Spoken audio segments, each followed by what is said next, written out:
wabarakatuh. Perkenalkan, nama saya Roza Umami. Saya berasal dari program studi ilmu kelautan, Fakultas Pertanian Universitas Bengkulu dengan NPM E1I 01878. Di video kali ini saya akan membahas tentang dua hal, yang dimana ini adalah soal UAS dari mata kuliah pengelolaan wilayah pesisir terpadu. Yang pertama saya akan membahas tentang permasalahan apa saja sih yang ada di wilayah pesisir Kota Bengkulu. Di sini saya mengambil yaitu tentang sampah dan solusi apa saja yang harus ada untuk mengatasi permasalahan ini. Serta yang kedua yaitu saya akan membahas tentang dimensi apa saja yang harus ada untuk mencapai pembangunan wilayah pesisir secara berkelanjutan. Selamat menonton dan semoga video ini bermanfaat untuk kita semua serta menambah wawasan dan pengetahuan kita, dan selalu menjaga lingkungan laut kita agar tetap terjaga dan tidak tercemar. Selamat menonton. Kota Bengkulu adalah ibu kota dari Provinsi Bengkulu yang mempunyai wilayah pesisir dengan panjang garis pantai hanya sekitar kurang lebih dari 17,22 km. Wilayah pesisir Kota Bengkulu memanjang dari Sungai Hitam di Kecamatan Muara Bangka Hulu hingga Pulau Bayi di Kecamatan Kampung Melayu. Pantai di Kota Bengkulu ini juga menjadi salah satu destinasi yang sering dikunjungi oleh wisatawan dari berbagai macam daerah. Namun, di balik keindahan pantai Kota Bengkulu ini, masih terdapat tempat-tempat yang sangat memprihatinkan karena kondisi lingkungan yang tercemar akibat dari sampah, baik itu sampah organik maupun anorganik. Contohnya yaitu seperti sampah plastik, yang seperti kita ketahui bahwa plastik itu sangat susah untuk terurai. Meski lekat dalam kehidupan sehari-hari, pengetahuan kita tentang plastik masih sangat minim.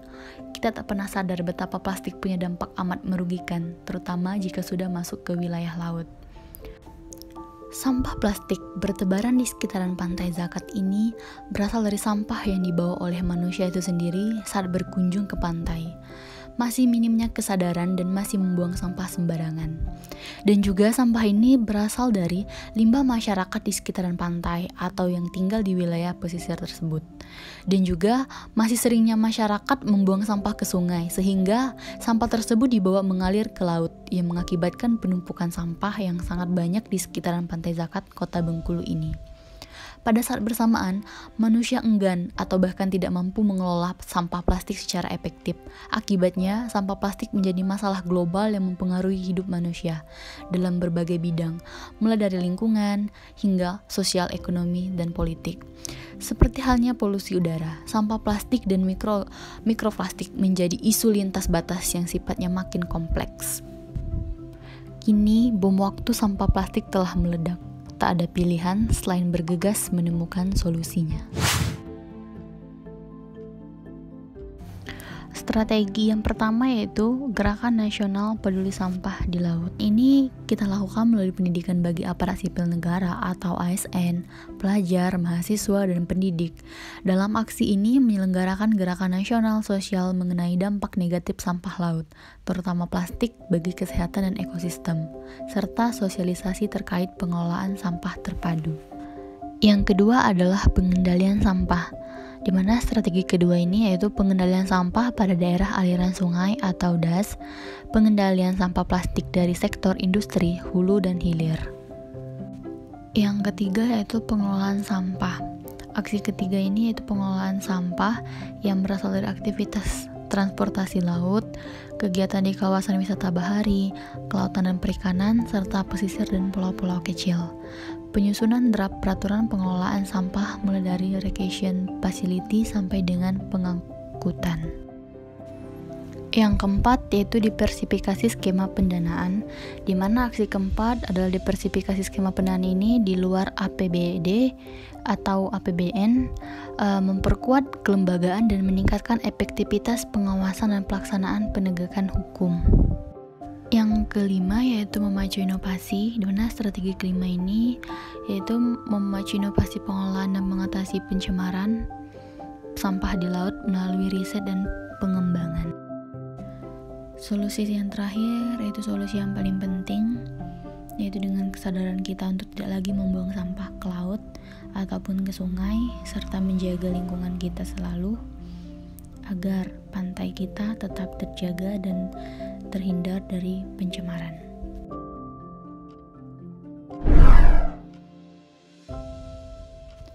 Pembangunan wilayah pesisir adalah pembangunan seluruh wilayah perairan Indonesia dengan segenap sumber daya alam yang terkandung di dalamnya untuk kesejahteraan seluruh rakyat Indonesia. Di sini itu yang akan dibahas tentang pembangunan wilayah pesisir yang ada di wilayah Kota Bengkulu untuk kesejahteraan seluruh rakyat Kota Bengkulu. Ada 3 dimensi untuk mencapai pembangunan wilayah pesisir secara berkelanjutan di Kota Bengkulu, yaitu yang pertama tentang dimensi sektoral. Dimensi sektoral atau keterpaduan pengelolaan secara sektoral, yaitu pengelolaan yang terpusat. Pada hal ini, pengelolaan terpusat pada wilayah pesisir Kota Bengkulu dan laut secara terpadu dan terkait satu sama lain. Yang berarti perlu adanya koordinasi tugas dan pengeluaran wewenang serta tanggung jawab antar sektor atau instansi pemerintah Kota Bengkulu pada tingkat pemerintah tertentu mulai dari desa, kecamatan, provinsi, sampai pemerintah pusat dan masyarakat secara integritas satu sama lain. Seperti otoritas dan pengambilan keputusan harus saling berkesinambungan antara instansi, pemerintah, dan masyarakat. Dimensi yang kedua yaitu bidang ilmu, keterpaduan dari sudut pandang keilmuan bahwa di dalam pengelolaan wilayah pesisir dan laut Kota Bengkulu hendaknya dilaksanakan atas dasar pendekatan interdisiplin bidang ilmu kepada masyarakat ataupun pemerintah dalam mengambil suatu kebijakan yang melibatkan bidang ilmu ekonomi, ekologis, teknik, sosiologi, hukum, dan ilmu yang lainnya yang relevan. Hal ini diperlukan karena wilayah pesisir dan laut terdiri dari sistem alam dan sosial yang terjamin secara kompleks dan dinamis. Dimensi yang ketiga yaitu keterkaitan ekologis. Keterpaduan pengelolaan secara keterkaitan ekologis. Seperti yang kita ketahui bahwa wilayah pesisir Kota Bengkulu ini terdiri dari berbagai macam ekosistem seperti mangrove, terumbu karang yang saling terkait satu sama lain. Jika kerusakan dan perubahan pada satu ekosistem saja, maka kerusakan ekosistem lain akan mengalami kerusakan juga dan perubahan juga. Selain itu, wilayah pesisir juga dipengaruhi oleh berbagai macam kegiatan manusia maupun proses-proses alamiah yang terdapat di daratan maupun lautan. Maka perlu adanya pengelolaan untuk menjaga semua keterkaitan dari ekosistem yang ada di pesisir Kota Bengkulu.